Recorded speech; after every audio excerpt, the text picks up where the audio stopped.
welcome to another episode of Dicing It Up. Today I'm joined by Dylan and Harry. Gentlemen, how are you guys doing today? Doing good. As always. How are you, my friend? Doing good. It's a Thursday night, so looking forward to the weekend, man. Yes, sir. Exactly, buddy. Speaking of weekend, we're looking to celebrate Harry's birthday. I'm Sir. excited. I'm excited. You got some whiskey? You got some whiskey there for us, buddy, or what? Of course. I picked up a couple special bottles. I can't wait to open it up. Let's Yes, go. sir. Let's go. Don't you have a page that you're working on? Yeah, I'm actually on a new page that I started. It's a new adventure. It's called Boozology, where I kind of open up a few bottles, kind of give my take on the taste, the smells, the nose, right? Kind of venture more into a tasting kind of page. But yeah, it's up and running. Yeah, man. I mean, honestly, take a look. Yeah, Boozology. You can find me on TikTok and on YouTube. Yeah, that was a very nice bottle. It was a nice, and I like that pop sound. It looks The Kilco Man is a legit bottle. I've had a few drinks out of it. It's smoky, it's fruity. It's the perfect blend, I would say. Yeah, solid. Is it single malt? It's always single malt. Always. Single malt. Yeah, and an Isla guy too, for that matter. Fair enough. I kind of wanted to jump on to talk to you guys about what's been happening in the sports world. Quickly, just because the Super Bowl and the wild card just finished. Wild card just finished and the Super Bowls are going on. The three of us, I wanted to see if we can give our picks as to who we think the Super Bowl winners are going to be. I guess I wanted to start off just because I'm an old head and I want to go with what I see. So I'm going to go with the Buccaneers. I think the Buccaneers are going to win this year as well. And I think for me, the biggest thing, the reason why I think the Buccaneers are winning is I like the gene of like the Kobe's and the clutch guys. So I just feel like Tom Brady has been around the block. He's been able to do it. You can't count out a guy that has always performed when it matters the most. And I just don't think guys like Josh Allen, Patrick Mahomes of the world, and Joe Burrows of the world are going to be able to beat a seasoned veteran like Tom Brady. Of course, he's got to get through Stafford first, which to me, I just feel like is if they have the tools necessary for it. They don't have Antonio Brown this year, which is a whole story in and of itself. But I think Gronk will show up. I think Brady will show up. I think they both know what's at stake here. They know that their reputation of being under the Patriots consistency and the Bill Belichick world is out there. So they will probably want one more or another 2 championships in their name so that they can get themselves away from that. Right? Championships. It's just trivial when it comes to Tom Brady and championships. When we talk about dynasties and when we talk about greatest athlete or greatest athlete, I should say, Tom Brady is inarguably one of the greatest that we are witnessing. It's history in the making, and we get to witness it. It's amazing. It's amazing. I think we take that for granted, right? Guys like Tom Brady and LeBron still too, right? Cristiano Ronaldo and Messi are in that too. Yeah, Serena Williams. Yeah. It's a good era of sports that we get to witness, and coming to an end soon though. That's the thing. Why you gotta say that, man? Damn, just enjoy the ride, bro. Just enjoy the ride. It's coming to a point where these guys are hitting 40, and even Serena is at that mark, right? Yeah. So, but Dylan, your thoughts? Who are you going Chiefs, with? Baby, Chiefs. Mahomes, man. Listen, this guy's a natural raw talent. The things that he struggled in was fundamentals, and he's worked on that, right? So things like staying within the pocket. He's worked on that stuff, like he said in the training camp. And I honestly think that, listen, every year that Mahomes has been the quarterback, the Chiefs have made the conference championship games, and they've won, and they've been in the Super Bowls back to back. So I think it's Chiefs 100%. The one thing that they struggled in was the O-line, right? They got exposed last year by the Bucs. They've improved that, right? They went on and got the necessary pieces. So I think it's the Chiefs 100%. That's my pick. Harry? I'm going with a underdog pick in Bills. All right, hear me out, guys. Bills are the number 1 ranked defense in NFL this year. Yep. They are a juggernaut when it comes to that side, behind Micah Hyde and Jordan Poyer on the backs. They are a juggernaut. So last week, one of the things that Bills come into play is their offense. They got a really good run game, but they always question about their passing. Once again, Josh Allen's an excellent quarterback, a young up-and-coming quarterback, but they just don't have the right, other than Stephon Diggs, they don't have the right kind of pieces to get the offense going in the passing game. That being said, last game, 5 touchdowns, 5 passing touchdowns. That's insane, right? Their next opponent is the Chiefs, who already they beat once on October 10th, right? So it's not looking too good for the Chiefs. Chiefs' biggest thing is they play against defense, right? Which on the last game, Bills got the better of. They got 2 sacks on it, 2 interceptions on it. So the thing on Bills is once again the offense, but they've been performing really good as of late, and with their defense powering up, I think they're going all the way to the Super Bowl. I think it might be a Bills Bucks matchup this year. One more young quarterback to see if Brady can beat. So wait, hold up. So none of us are gonna take the Packers, Harry. Like that's the odds-on favorite. You don't think Packers? It is like so. Just to give you an idea, so the odds-on favorite, Vegas odds, it's Packers, Chiefs, Bills, Bucks, Rams, Titans, 49ers, and Bengals. Yeah. The thing with Packers to me is they rely heavily on Aaron Rodgers. Right. Once again, a seasoned quarterback who had playoff experience, but they're also known to kind of crumble when it comes to playoffs on their defensive side. They don't have a top defensive players, right? Their team defense is mid-tier at best. And you also have a special teams that's kind of iffy. So the last month and a half going into the playoffs, the defense is not being really, really good, right? Once again, like every championship, defense wins championships. And if you're spotty on that end, it's a matter of time, right? Yeah, Vegas, once again, puts heavy odds on Aaron Rodgers, but I think it's a matter of time.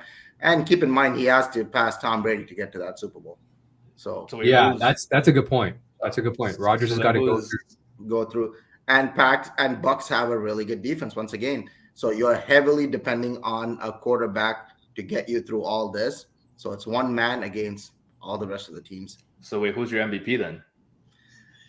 MVP for me this year, I think I'm going to go with Josh Allen, man. He's been playing terrific ball. Balling out, yeah. So, yeah, I think he's a Super Bowl MVP.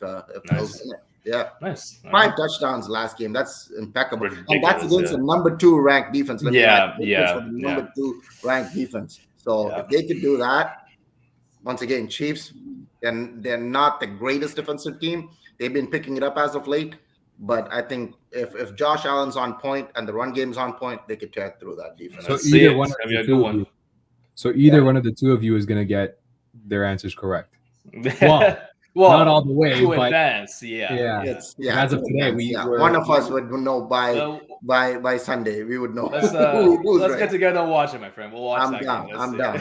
Hey, I am a Chiefs fan, but I think it's Bills this year. I just have my feeling. Yeah. And you're gonna have a lot of Toronto people supporting the Bills, right? Close border. Exactly. That's 100%. Talking about Klay, he's been back for 5 games now. What do you guys think about his return back to NBA after a 2-year hiatus? Too early to tell. It's still too early for me, in my opinion. Like I know it's 2 and 3. I think they are in the games that he's played. I think it's way too early to tell. Like it takes a while for the legs to start moving again, for the rhythm to come back. I just don't. I think the overreaction, and Dylan will allude to this, I think the overreaction is just because, he's the hottest topic right now, and you have to kind of talk about something. So it's media's dry, man. That's right. Media's dry right now. We're coming towards a point where All-Star break is coming up, but there's not much going on, right? So Klay coming back is a big news. It's something that everybody's been waiting for quite some time now. Obviously, it's expected of a guy that's been missed out of NBA for the past 2 years. This is not some pickup game at YMCA. This is the NBA, and you're playing at one of the most elite teams, and you expect the guy to trigger right back into shape. Come on now. 5 games. It's way too early to call, like Glenn said. What do you think, Dylan?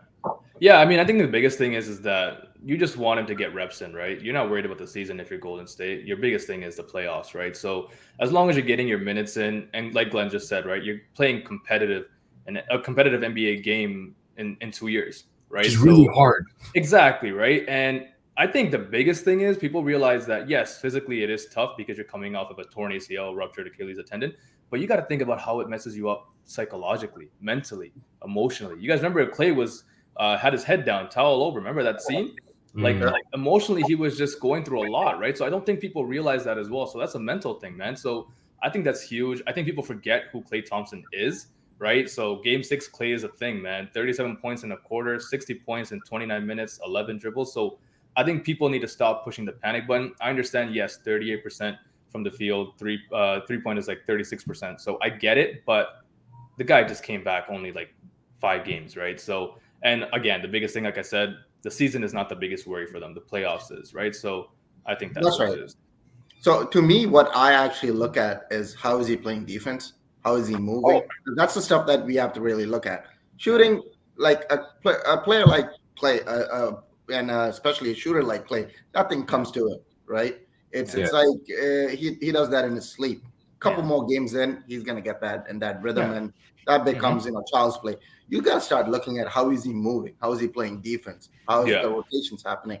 On that end, I feel like they are really, it's 2 and 3 right now, but they also don't have Draymond, their defensive anchor. Right? So exactly. So, in terms of defense, he's been playing really good defense. He's moving laterally really well. Right? He's actually playing on that end really well. Yeah. And granted, he's only playing 20 minutes a game, so that's another thing to factor in. Yeah. Right? And once again, there are new faces since he left.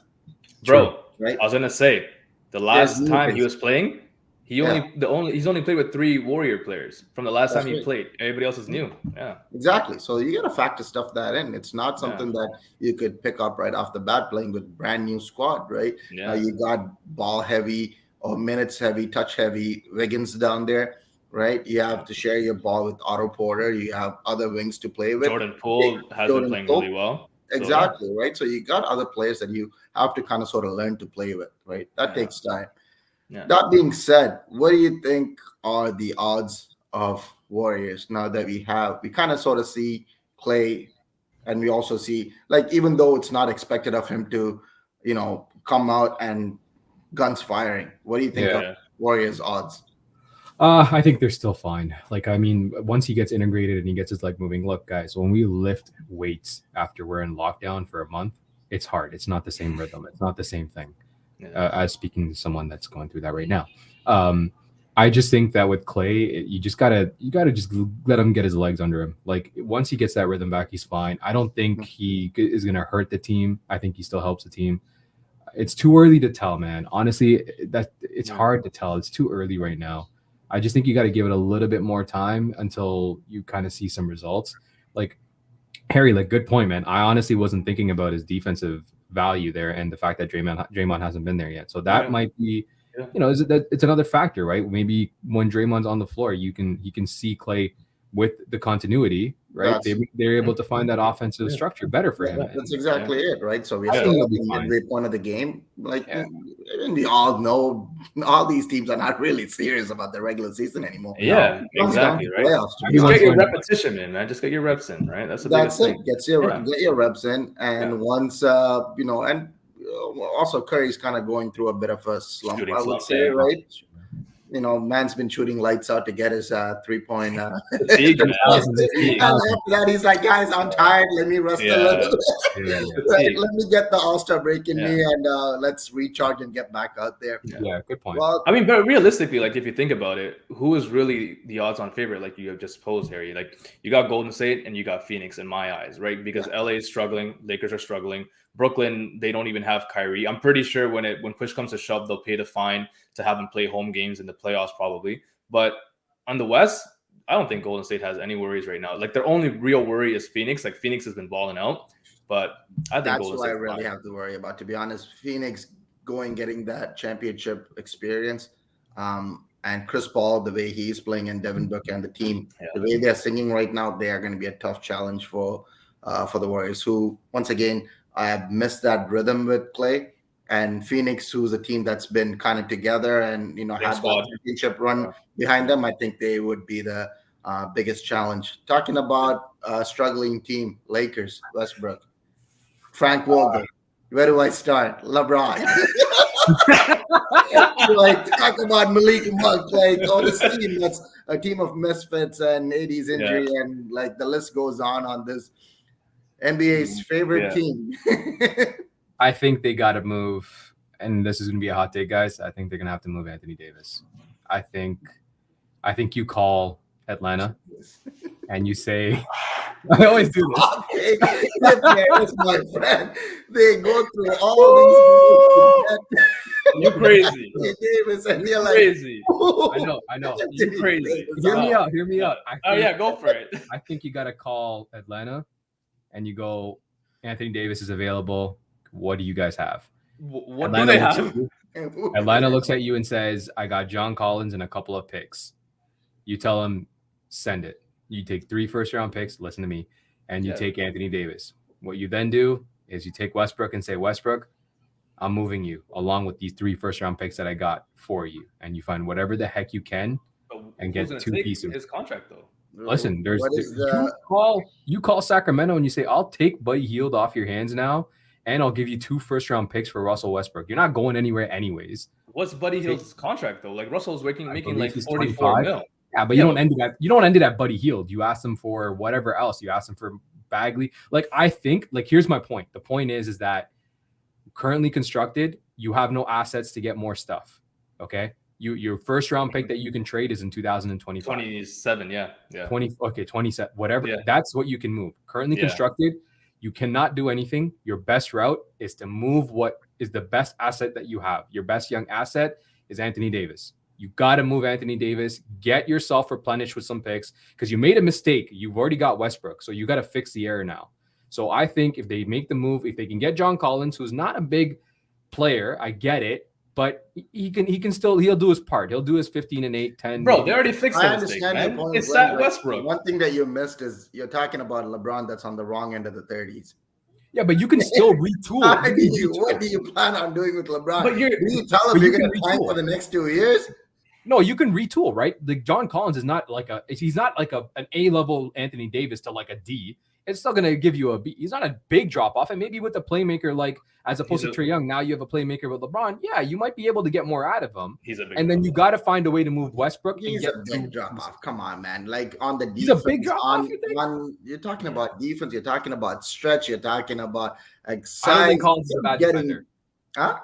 Collins is not a bad defender. He's not the defender Anthony Davis is. Yeah. You have to have Anthony Davis on the wrong end of the 30s, right? The whole thing about Lakers getting or James trying to seek AD was to pass the mantle on to someone. LeBron does not want to do. He has to be on the court, but it's not AD's fault though. Hey, John Collins got hurt too. That doesn't. Yeah, getting hurt at this point. How many times is Anthony Davis injured? He gets hurt every year. Listen, I'm not an AD fan at all by any means, but you got to be on the court to pass the mantle. He is as important as his team as LeBron was when they won the championship. You know that. Yeah, but he's not. But that was 2 years ago. We're not there anymore. We're 2 years later. Yeah, but it's not AD's fault, man. I mean, he is to blame. He is to blame. But the biggest thing is, listen, I got the quick fix for the Lakers, just like you guys did last game. Just bench Westbrook. That's it. It's not gonna, bro. Like, regardless of who's gonna tell? Okay, my question is, who tells Westbrook he's bench? Frank Vogel or LeBron James? LeBron's job. You know what? Another problem with the Lakers is the coach does not have a voice out there. Frank Vogel is like a puppet out there. Granted, he won a championship there. He is not one of the top tier coaches of this league that that's go out and demand and tell players what to do. He's on a hot seat for a matter. But I think that's difficult because outside of Tyronn Lue, who really on a LeBron-led team was able to have a voice? Outside of Tyronn Lue. Spoelstra, bro. Spoelstra. Okay, fine. Okay, I'll give you Spoelstra as well. But that's really that's because of Pat Riley. No, Spoelstra did his job. Pat Riley was like, guys, don't listen to Spoelstra. What he's doing with Miami right now is nothing short of magic right now. Right? Yeah. The team that's been 100%. That's my dark horse, by the way. Exactly. I was looking at a stat today, actually. Bam, Butler, and Larry has only played 200 odd minutes together. That's it. Yeah. It's crazy. Yeah. And they're on a 7-game winning streak, I believe. COVID and injuries, man. It's tough. COVID and injuries. But you know what? They got our guy Larry, and he's been singing tune out there. Yeah, right? 100%. They're gonna be great. Finally They're getting the great. respect that he deserves. But going back to the Lakers, guys, I just don't think like at this point your roster construction's wrong. You got to right the wrong. Like if you, that's what I think. I think you have to move.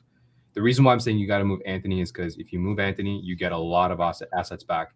You take some of those assets and you move that contract and find someone that's willing to give you some pieces, whether that be Buddy Hield and Marvin Bagley or Buddy Hield and what else, whatever else there is there. If I can be real with you, let's say hypothetically they do their trade, they do your trade. So John Collins comes in, Buddy Hield comes in, Marvin Bagley too. Sure, fine. Is that team going to win the championship for you? Because you're not going to. Here's the thing. This is an offseason. I'm not saying you do that now. I say you do this in the offseason because at this point, you're not going to look. It's not happening now, man. But that's one more year on LeBron. Like, what's the point of doing it? Waste. Like Dylan posed a question. What is that going to really do? You're not getting anything out of it. Are you going to beat the Suns? Are you going to beat the Warriors?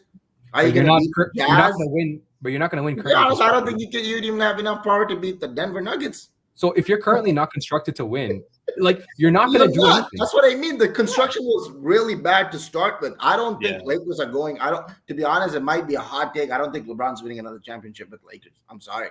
He's too old. That's not a hot take. That's not a hot take. Them sucks. Like AD is, like you guys said, he's injured quite often. Fragile glass. Bench is really their fourth best player is Stanley Johnson. Shout out to him. Did you hear what Masai said about him? See what Masai said about him? No.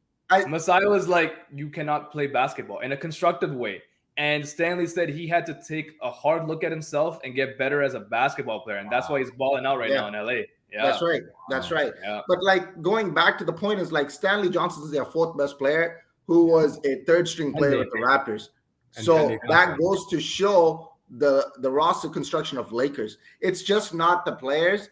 It's an organization in whole. Okay, fix the Lakers, guys, for next season. Fix the Lakers. We can't fix the Lakers for next season. It's not. You're the GM. You're the GM. They've given you the keys. Fix the Lakers. Move LeBron. LeBron, get out of there. Start from bottom again.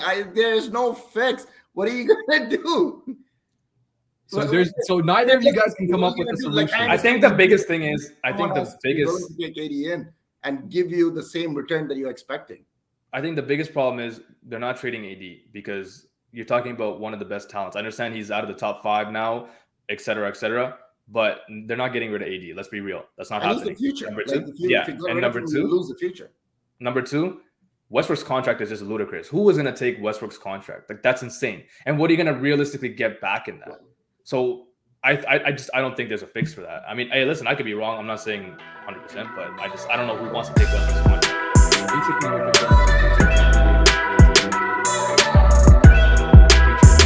In the sense of that's what they invested in, right? Exactly. They at least have to see it through for the next. You got rid of your young guys, man. You got rid of all the guys that are balling out right now. Like, you know what I mean? Like Ingram, Lonzo, these guys are balling out. Julius Randle, Russell, like they're all balling out.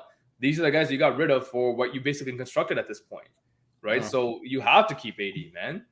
Yeah. I think that's just like the same token of saying like Zion, you're going to keep Zion or Zion's going to be the savior of the Pelicans. Zion's going to New York. Listen, regardless, I think it's futile to say that. I think at the end of the day, you look and you see AD has not improved since becoming a Laker. He's progressively declined each and every year. They won a championship. So what? That was 2 years ago. You're not winning it now. You said he didn't improve. They got the job done. They won. Yeah, but at the end of the day, if this guy's a guy that's going to take you to the promised land, he's got to do something else besides just. He hasn't improved. Like he hasn't been on the court. Like it just doesn't make sense to me. Like I personally think at this point in time, you move him and you find the assets, and then you take those assets, you move Westbrook, as I've been trying to say this entire video, and you get the pieces necessary. You have your John Collins, your Buddy Hield, whatever else that comes with the piece for Westbrook, and that those multiple first-round picks. Because remember, New York gave up their first-round pick to the Hawks. So the Hawks can give you maybe 3 or 4 first-rounders for Anthony Davis. You can take a big on contract like Collins, take 4 first-round picks, and look at some team. Look at, for example, you could look at a team that's not going to ever win a championship at this point right now. Let's just say Pacers. Who? Pacers. All right, you go to the Pacers and you say, look, give me Sabonis or give me Turner, and I'll give you Westbrook and 4 first-rounders. Who says no? Who says no? 4 first rounders. Yeah, 4 first rounders From for who? Turner. Lakers are giving 4 first rounders. Or yeah. getting Let's just say, who's getting the 4 first rounders? So let's say they move John Collins and they got 3 or 4 first rounders. I mean, they move Anthony Davis, they get John Collins, whatever other salary filler. Let's just say you get Gallinari with it. You got Gallinari. What quality of first rounders are you going to get from Atlanta? That's like late first rounders? Look, at the end of the day, I understand where you're coming from, Glenn, but like it seems like once there's so many moves to make a team better that once again your central focus is LeBron, who's an aging player, right? Yeah. Unless you're signing a player into that thing that could play with AD, you really don't have much there. Unfortunately, with Lakers, it has to be a move where you keep LeBron and AD together somehow. Get rid of Westbrook and get a player. That's the only way that I don't think you. But unfortunately, the contract they got for Westbrook, it's very hard to move. I agree with Dylan. It's a ludicrous contract. That not a lot of teams are willing to take. I just think the best way to fix this team for next year's run would be to move AD and Westbrook and take those assets, get yourself replenished, whether it be, let's say you get John Collins and Gallinari, and then you move Westbrook and you get yourself Sabonis, and you got a good squad right there. You got Sabonis, Collins, Gallinari, LeBron. I think it's a very good revamp squad. So remember one good thing, though. At the end of the day, LeBron has to sign off on it. And that's my whole point. AD's not because they're all Rich Paul clients, and it's never going to happen. I get it. It's not happening, man. Westbrook, maybe, sure. But again, who wants that guy at that point? I love Westbrook. He's a dog, but you got nothing to sell Westbrook on. But hey, that's just a guy that's sitting in Toronto's opinion. LeBron's going to the Clippers. LeBron's going to the Raptors. Yeah. The Toronto. LeBron is getting drafted, guys. Honestly, that's what's gonna happen. It has to be. Try to plan for Bronny. LeBron 2022. LeBron 2024. Let's plan for that. LeBron's going where Bronny gets drafted. Yeah, you heard it. Hopefully that's Raptors. 100%. All right, gentlemen. Well, I appreciate you guys jumping on and having this thorough conversation. Until next time. This is Dicing It Up. Cheers. Cheers, boys.